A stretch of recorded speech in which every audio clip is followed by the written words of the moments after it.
이제 오늘 우리가 함께 나눌 하나님의 말씀을 보기를 원하는데요. 구약성경 시편 98편입니다. 구약성경 874쪽 부분인데요.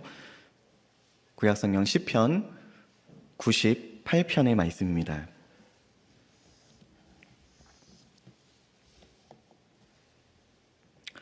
찾으신 줄로 알고 제가 하나님의 말씀을 읽도록 하겠습니다. 새 노래로 여호와께 찬송하라. 그는 기이한 일을 행하사 그의 오른손과 거룩한 발로 자기를 위하여 구원을 베푸셨음이로다. 여호와께서 그의 구원을 알게 하시며 그의 공의를 문나라의 목전에서 명백히 나타내셨도다. 그가 이스라엘의 집에 베푸신 인자와 성실을 기억하셨으므로 땅끝까지 이르는 모든 것이 우리 하나님의 구원을 보았도다. 온 땅이여 여호와께 즐거이 소리칠지어다. 소리내어 즐겁게 노래하며 찬송할지어다. 수금으로 여호와를 노래하라. 수금과 음성으로 노래할지어다. 나팔과 호각 소리로 왕이신 여호와 앞에 즐겁게 소리칠지어다. 바다와 거기 충만한 것과 세계와 그 중에 거주하는 자는 다 외칠지어다. 여호와 앞에 큰 물은 박수할지어다. 산악이 함께 즐겁게 노래할지어다. 그가 땅을 심판하러 임하실 것이미로다. 그가 의로 세계를 판단하시며 공평으로 그의 백성을 심판하시리로다. 아멘. 할렐루야. 오늘도 하나님의 크신 은혜와 평강이 우리 사랑하는 성도님들 모두에게 충만히 임하시기를 주님의 이름으로 축복합니다. 우리가 매주 수요일 저녁마다 시편의 말씀을 같이 살펴보고 묵상하고 있는데요. 저는 이 시편을 한마디로 정의한다면, 그러니까 여러 가지 시편에 담겨있는 중요한 주제들과 특징이 있지만 그 중에 한 단어를 말씀드리자면 찬양이 아닌가, 그렇게 좀 생각이 됩니다.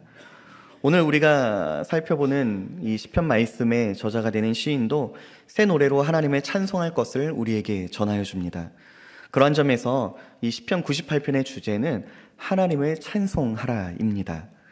우리는 거의 모든 시편에서 이 하나님을 찬송하라는 선언을 발견하게 됩니다.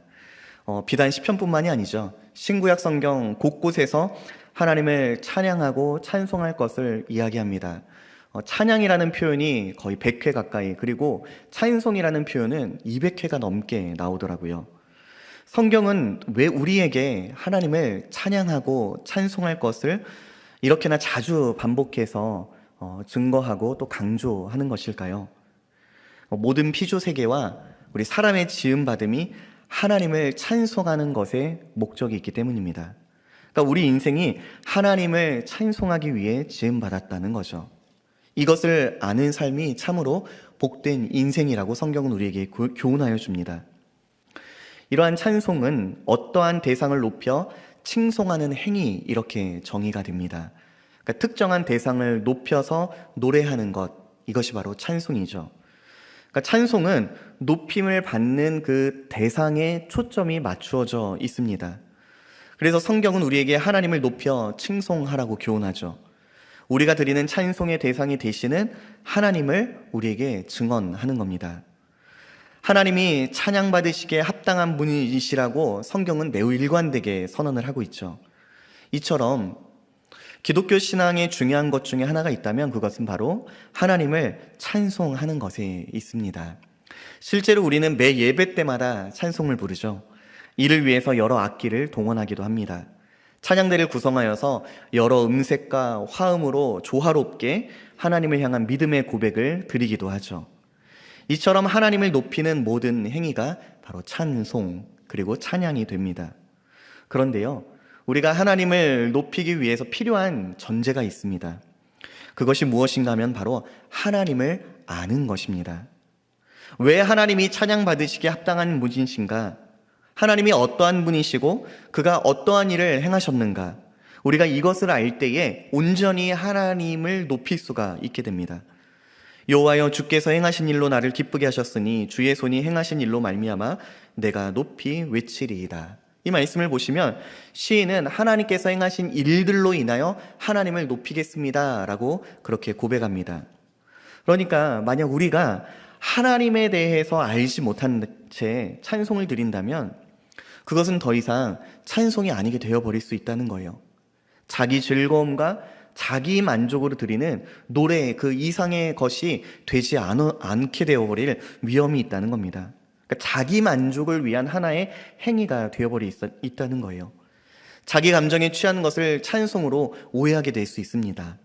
찬송의 대상이 되시는 이 하나님에 대한 생각은 없이 그저 나의 기쁨, 나의 만족, 나의 어떠함으로 하나님을 노래하게 되어버릴 수 있습니다.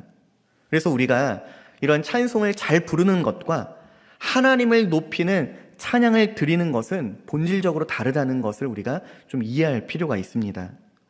제가 얼마 전에 유튜브에서 조금 충격적인 영상을 보았는데요. 그러니까 우리나라가 아니라 외국에 있는 교회나 아니면 한 집회의 영상이었던 것 같습니다. 워낙 짧은 영상이어서 어떤 그 회집된 모임 안에서 증거된 설교나 예배 정체 실황을 볼 수 없어서 그 모임이 건강한 교회 공동체 모임인지 아닌지 제가 명확히 알 수는 없었습니다만, 어떤 장면으로 인해서 제가 충격을 받았냐면, 찬양을 인도하시던 분이 앞에 찬양 가사가 나오지를 않게 되었어요. 아마 방송실에서 문제가 좀 있었나 봐요. 그런데 그 찬양을 인도하시던 분이 가사를 까먹은 겁니다. 그러니까 앞에 화면이 안 나오니까 찬양송의 가사를 이어갈 수가 없게 되어버린 거죠. 그런데 그 순간 그 찬양 인도자가 이렇게 성도들에게, 회중에 모인 이 분들에게 이런 이야기를 하기 시작하는 겁니다. 여러분, 가사가 중요한가요? 지금 우리가 즐겁게 노래하고 있다는 게 중요하죠. 그러면서 밴드의 연주에 맞춰서 가사가 다시 나타날 때까지, 자기가 가사가 기억날 때까지 이 허밍으로 흥얼거리는 그런 영상을 제가 본 기억이 있습니다. 제가 너무 충격을 받았어요. 왜냐면 여러분, 이건 찬송이 아니죠. 이거는 자기 즐거움을 위한, 자기 만족을 채우기 위한, 사람의 기쁨을 위한 콘서트, 공연, 그 이상도 그 이하도 아닙니다. 물론 제가 짧은 한 부분만을 보고 판단하는 것은 큰 실수일지도 모르겠습니다. 하지만 그만큼 그 동영상은 저에게 있어서 큰 충격으로 다가왔습니다. 오늘 시인은요, 우리에게 왜 하나님을 찬양해야 되는가, 왜 우리가 하나님께 찬송드려야 하는가에 대한 너무나도 귀한 교훈을 들려줍니다. 시인의 고백을 나누는 것이 그래서 오늘 우리에게 너무나 중요합니다. 우리는 하나님을 찬송하기 위해 부름받은 자들이기 때문이죠. 그렇기에 오늘 시편 기자의 그 고백과 선언을 살펴보면서 하나님 받으시기 합당한 찬송을 드리는 복된 주님의 자녀들로 살아가는 저와 성도님들이 다 되시기를 주님의 이름으로 축원합니다. 먼저 시인은요, 하나님께서 베푸신 구원의 은혜로 찬송할 것을 우리에게 이야기하여 줍니다. 1절 말씀입니다. 같이 한번 읽어볼까요? 새 노래로 여호와께 찬송하라. 그는 기이한 일을 행하사.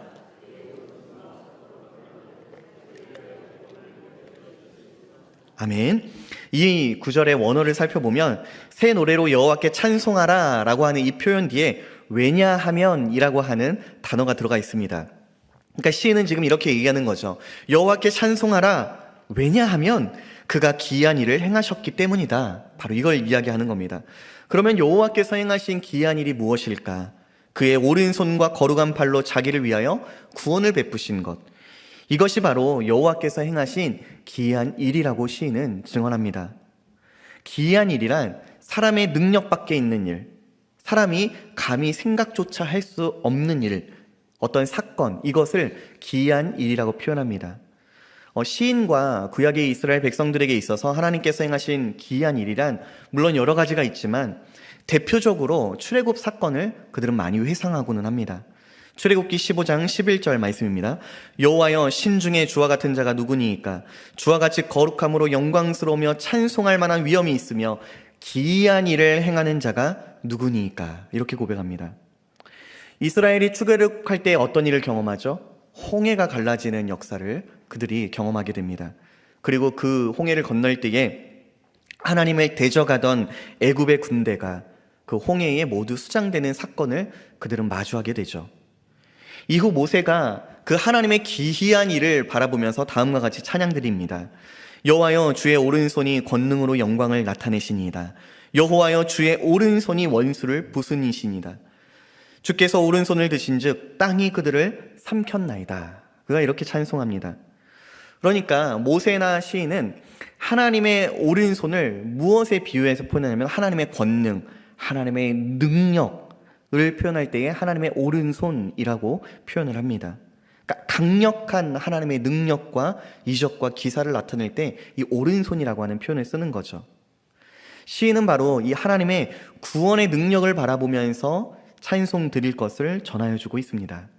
계속해서 시인은요, 세상에 나타나 하나님의 공의를 바라보며 찬송할 것을 우리에게 이야기합니다. 2절 말씀입니다. 다시 한번 함께 읽도록 하겠습니다. 시작. 여호와께서 그의 구원을 알게 하시며 그의 공의를 문나라의 목전에서 명백히 나타내셨도다. 아멘. 자, 지금 하나님께서 그 나라와의 목전에 무엇을 명백히 나타내셨다라고 이야기를 하고 계시냐면 여호와의 구원하심과 공의가 나타내셨다, 이렇게 선언하고 있어요.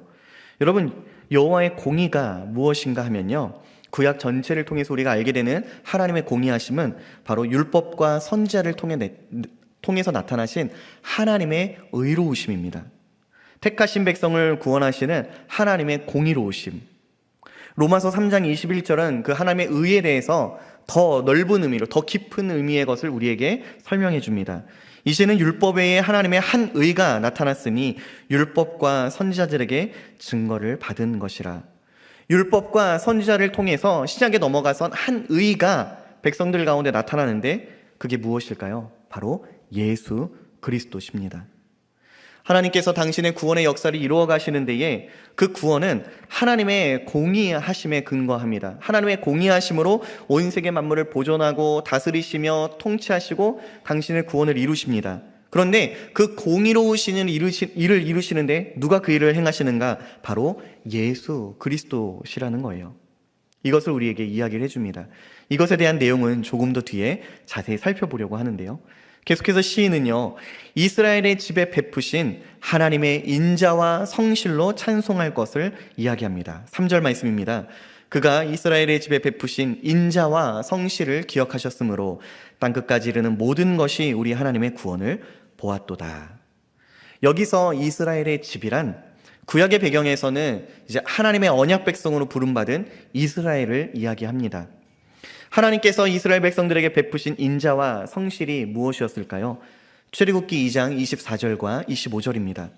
하나님이 그들의 고통 소리를 들으시고 하나님이 아브라함과 이삭과 야곱에게 세우신 그의 언약을 기억하사 하나님이 이스라엘 자손을 돌보셨고 하나님이 그들을 기억하셨더라.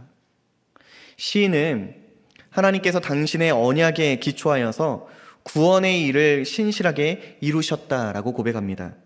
그러니까 이스라엘은 끊임없이 하나님 앞에서 범죄하였죠. 우리가 구약 역사를 통해서 그것을 너무나도 잘 알고 있습니다. 이스라엘은 하나님과의 언약에서 성실하지 못하였습니다. 그러나 하나님께서는 그들을 향해서 오래 참으셨습니다. 언약에 신실하지 않은 백성들을 보면서 하나님은 여전히 언약에 신실하셨습니다. 아브라함과 이삭과 야곱에게 세우신 그 언약을 기억하셔서 죄악과 범죄한 중에 신음하던 이스라엘을 버리지 않으셨습니다. 무조건적인 은혜, 값없는 은혜로 택한 백성을 여전히 붙드셨고 그들과 함께 하셨습니다. 시인은 이것이 바로 하나님께서 베푸신 인자와 성실이라고 증언합니다. 성도 여러분, 우리 하나님은 공의로우신 분이십니다. 하나님이 공의로우시다는 것은요, 죄에 대하여 반드시 공의의 심판, 정의의 심판을 내리시는 분이라는 것을 의미하죠. 그렇습니다. 우리 하나님은 거룩하시기에 죄와 짝할 수가 없으신 분입니다. 죄를 결코 그냥 두실 수가 없는 분입니다. 이것이 하나님의 속성이기 때문이죠. 그러나 동시에 우리 하나님은 인자와 자비가 무한하신 하나님이십니다. 택하시고 부르신 당신의 백성을 오래 참으시고 끝까지 사랑하시는 분이 되어 주십니다. 하나님은 자신이 택하여 부르신 그 백성이 자신들의 죄로 인하여 망하기를 원하지 않으십니다. 사랑하기 때문이죠. 그러나 동시에 하나님은 거룩하시기에 이 죄의 문제를 그냥 두고 보실 수가 없는 분이에요. 그래서 이 문제를 해결하기 위해서 어떻게 하셨느냐? 바로 성자 하나님께서 가장 낮은 자리로 오셨습니다. 하나님의 공의를 만족시키기 위해 이 땅에 오신 거죠. 하나님의 법에 우리 주님은 온전히 순종하셨습니다. 하나님께서 사랑하시는 자들을 구원하기 위해 친히 십자가에 달려 죽임을 당하셨습니다. 로마서 3장 25절과 26절 말씀입니다. 이 예수를 하나님이 그의 피로써 믿음으로 말미암는 화목제물로 세우셨으니 이는 하나님께서 길이 참으시는 중에 전에 지은 죄를 간과하심으로 자기의 의로우심을 나타내려 하심이니 곧 이때에 자기의 의로우심을 나타내사 자기도 의로우시며 또한 예수 믿는 자를 의롭다 하려 하심이라. 하나님은 당신의 공의와 인자와 자비를 이루시기 위해서 독생자 예수께 우리의 모든 죄와 형벌을 대신 짊어지게 하셨습니다. 우리 주님은 바로 우리를 위해 온전히 순종하셔서 그 죽음의 자리로 나아가셨습니다. 그리스도께서 우리를 위하여 저주를 받은 바 되사 율법의 저주에서 우리를 속량하셨으니, 예수님은 영원하신 성령님을 통해 하늘아버지께 자신을 단번에 내어드렸습니다. 완전히 복종하심으로 인하여 성부 하나님의 공의를 만족시키셨습니다. 그로 인하여 우리가 죄와 사망의 법에서 자유함을 누리게 되었습니다. 영원한 만족과 기쁨을 누리게 되었다는 거죠. 우리 주님이 자신을 단번에 제물로 드림으로써 우리가 하나님과 화목을 이루게 되었습니다. 그는 우리 죄를 위한 화목제물이니 우리만 위할 뿐 아니요 온 세상의 죄를 위하심이라. 여러분, 우리 주님이 왜 이 일을 감당하셨을까요? 하나님께서 왜 예수님에게 우리의 모든 죄악을 담당시키셨을까요? 저와 여러분을 사랑하시기 때문입니다. 사랑은 여기 있으니 우리가 하나님을 사랑한 것이 아니요 하나님이 우리를 사랑하사 우리 죄를 속하기 위하여 화목제물로 그 아들을 보내셨습니다. 이 일로 인하여 이제 우리는 예수 그리스도의 복음으로 인해서 새로운 소망, 새 생명이 주어졌습니다. 그 기쁨 안에서 새 노래로 여호와를 찬양하지 않을 수가 없게 된 거예요. 시인은 우리에게 이 놀라운 소식을 전하여 주고 있는 겁니다. 새 노래로 여호와를 찬양한다는 것은요, 여러분, 어떤 새로운 가사, 새로운 어떤 곡을 매번 만들어서 부르는 게 아니에요. 어린 양의 피로 구속함을 받은 자들의 노래, 그러니까 이전과는 전혀 다른, 다시는 이전으로 돌아갈 수 없는 구원받은 백성이 올려드리는 찬미, 그 노래가 바로 새 노래라는 겁니다. 새로운 피조물이 된 저와 여러분이 드리는 모든 믿음의 고백, 그 찬송이 바로 새 노래라는 거예요. 특별히 시인은 여호와께서 베푸신 이 구원에 관하여 이야기를 하면서 1절을 보면 다음과 같이 선언합니다. 자기를 위하여 구원을 베푸셨도다. 여러분, 자기를 위하여 구원을 베푸셨다, 이게 무엇을 의미할까요? 그러니까 하나님께서 당신의 기쁘신 뜻대로 자기의 영광을 나타내기 위해서 우리를 구원하여 주셨다는 겁니다. 시편 23편 3절 말씀입니다. 내 영혼을 소생시키시고 자기 이름을 위하여 의의 길로 인도하시는도다. 그러나 여호와께서는 자기의 이름을 위하여 그들을 구원하셨으니 그의 큰 권능을 만민이 알게 하려 하심이로다. 나는 나를 위하여 이를 이룰 것이라. 어찌 내 이름을 욕되게 하리요 내 영광을 다른 자에게 주지 아니하리라. 그러니까 우리의 구원이 무엇에 근거하고 있냐면 하나님의 영광됨을 목적으로 두고 있다는 거예요. 여러분, 우리가 왜 이 하나님의 구원의 은혜를 입었을까요? 우리가 의롭기 때문이 아니죠. 우리는요, 하나님 앞에 의롭다 인정함을 받을 만한 선한 것이 하나도 없는 인생들입니다. 그런 우리를 하나님께서 당신의 영광됨을 위하여 택하여 부르셨어요. 우리는 일방적으로 이 은혜를 받았습니다. 예수 그리스도의 복음으로 인하여 하나님을 아버지라 고백해야 하는 인생이 되었어요. 이 구원의 기쁨과 즐거움은 도무지 표현하지 않고는 견딜 수가 없는 사건이 됩니다. 하나님께서 행하신 구원으로 인한 기쁨과 즐거움으로 찬송하는 것은요, 구원받은 신자가 마땅히 취한 태도라는 것을 여러분 믿으시기 바랍니다. 여러분, 이 구원의 기쁨 가운데 하나님을 찬송하는 시인의 외침을 보시기 바랍니다. 4절에서 6절을 우리가 함께 읽도록 하겠습니다. 시작. 온 땅이여 여호와께 즐거이 소리칠지어다. 소리내어 즐겁게 노래하며 찬송할지어다.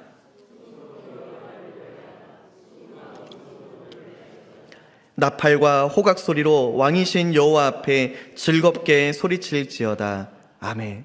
시인은요, 날 향한 그 구원의 일을 이루신 하나님을 생각하면 찬양을 하지 않고는 견딜 수가 없는 거예요. 그런데 그 찬양을 드리는데 어떻게 찬양을 하죠? 지금 4절에서 6절을 보니까 수금, 나팔, 호가, 여러 사람의 음성으로 노래할 것을 이야기합니다. 그러니까 개인을 넘어서 구원받은 모든 성도가 공동체로 함께 모여서 찬송할 것을 이야기하고 있는 거예요. 우리가 예배 시간에 부르는 찬송은요, 여러분, 혼자만의 신앙 고백이 아니죠. 동일한 믿음에 관한 고백을 우리가 모두가 함께 드립니다. 우리가 드리는 이 찬송의 근거는요, 하나님이 누구이신가를 아는 것에서부터 출발합니다. 우리를 구원하시는 것이 곧 당신의 영광됨이라고 말씀하시는 그 하나님의 놀랍고도 큰 사랑을 깨닫게 될 때에 우리는 하나님의 기이한 그 구원의 은혜를 생각하면서 감사와 기쁨으로 찬양을 드리게 되는 겁니다. 시인은요, 성도의 과거, 현재, 미래가 언제나 하나님을 찬송할 수 있어야 한다라고 도전합니다. 이것이 바로 하나님께서 우리를 지으시고 모든 만물을 창조하신 목적이기 때문입니다. 이사야서 43장 21절 말씀입니다. 이 백성은 내가 나를 위하여 지었나니 나를 찬송하게 하려 함이니라. 그렇습니다. 우리는 하나님을 위하여 지음받았습니다. 하나님을 찬송케 하기 위하여 부름받았습니다. 이 부르심에 합당한 삶은요, 우리가 어떠한 형편에 있든지 어떠한 처지에 있든지 그것과 개의치 않고 하나님을 찬양하는 겁니다. 시인은요, 하나님께서 창세부터 영원토록 찬양받기에 합당하신 분이시라고 증거합니다. 이 찬양은 우리에게 근거가 있지 않아요. 하나님의 하나님 되심으로 인하여 드리는 찬양입니다. 하나님은 모든 만물과 인생의 과거, 현재, 미래의 모든 난들을 통치하시고 다스리시며 보존하시는 전능자이십니다. 사랑하는 성도 여러분, 그 하나님을 알고 그 하나님을 믿으며 그 하나님께 믿음의 고백을 드릴 수 있는 삶이 복된 인생이라는 것을 믿으시기 바랍니다. 여러분, 자연과 만물의 존재 이유와 목적이 어디 있나요?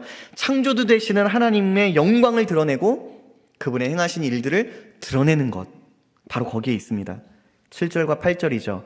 바다와 거기 충만한 것과 세계와 그 중에 거주하는 자는 다 외칠지어다. 여호와 앞에서 큰 물은 박수할지어다. 산악이 함께 즐겁게 노래할지어다. 여러분, 바다, 세계, 큰 물, 산악, 그리고 거기에 생존하는, 거기에 거주하는 모든 것, 그 모든 것이 다 하나님의 지으신 세계입니다. 시인은 하나님을 찬양할 대상을 모든 피조물에게로 확장시키고 있어요. 하나님의 통치하심과 하나님의 보존하심이 임하는 모든 곳이 하나님을 찬양할 대상이 되어야 한다고 선언하고 있습니다. 자연과 만물이 하나님께서 정하신 그 자연 법칙을 따라 존재하는 것 그 자체가 하나님을 기쁘시게 하는 거예요. 산과 들판에 만개하는 꽃과 나무는 그 생명의 싹티움으로 하나님을 찬양하는 겁니다. 공중의 새를 보라. 심지도 않고 거두지도 않고 창고에 모아들이지도 아니하되 너희 하늘 아버지께서 기르시나니. 우리는요, 자연과 만물이 생동하고 유지되는 것을 보면서 그냥 자연이 이쁘구나, 참 자연이 좋구나, 우리가 이것만 보는 것을 넘어서서 무엇을 볼 수 있어야 할까요? 하나님의 주권을 볼 수 있어야 한다는 거예요. 이 세상 만물에 우연히 존재하고 우연히 돌아가는 것은 없구나. 모든 것에 하나님의 섭리하심이 있구나. 이것을 알고 믿는 자가 복된 인생이라는 거예요. 여러분, 사람이 가진 비참함이 무엇이었을까요? 하나님을 아는 지식이 깨어져 버린 겁니다. 그로 인해서 하나님을 알지도 못할 뿐만 아니라 찬송하지 못하게 되어버렸어요. 이것이 바로 사람이 가진 비참함이죠. 하나님께서 처음 만물과 사람을 지으셨을 때 그 존재 자체로 하나님을 찬양하였습니다. 하나님을 만족해 하였어요. 하나님의 기쁨이 되었어요. 그러나 죄로 인해 오염되고 타락한 우리의 본성은 더 이상 하나님을 기쁘시게 할 수가 없게 되어버렸습니다.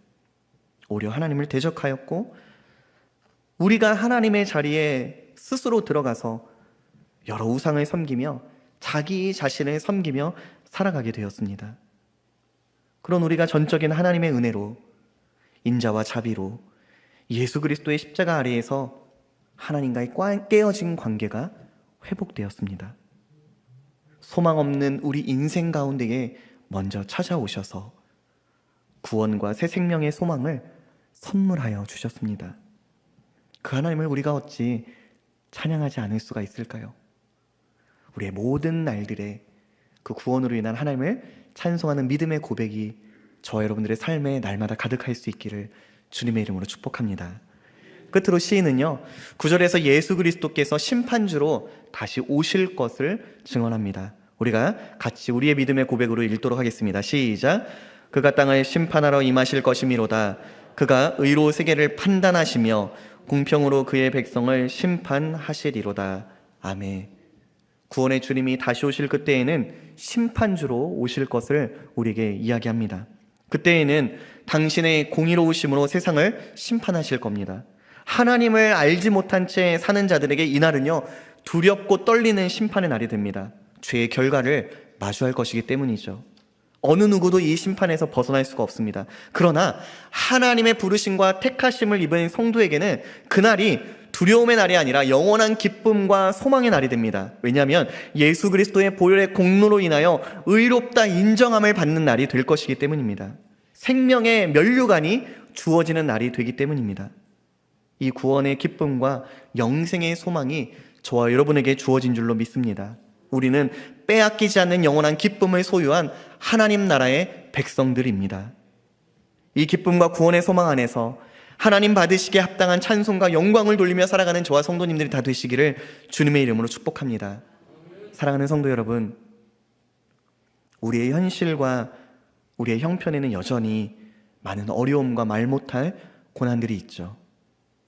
또 우리 자신을 볼 때에 저부터도 부끄러움과 하나님 앞에 당당히 드러낼 수 없는 연약함과 죄악됨 투성이가 우리의 모습인 것 같습니다.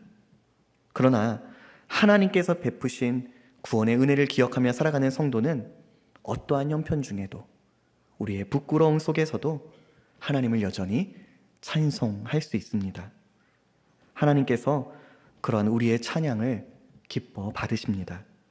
비록 무화과나무가 무성하지 못하며 포도나무에 열매가 없으며 감람나무에 소출이 없으며 밭에 먹을 것이 없으며 우리의 양이 없으며 외양간에 송아지가 소가 없을지라도 나는 여호와로 말미암아 즐거워하며 나의 구원의 하나님으로 말미암아 기뻐하리로다.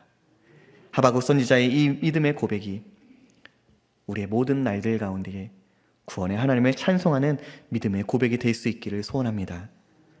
하나님의 나라, 하나님의 의를 먼저 구하는 주의 자녀들로 살아가는 복된 성도님들이 다 되시기를, 그런 믿음의 가정 이뤄가시는 믿음의 가정들 다 되시기를 주님의 이름으로 축원합니다.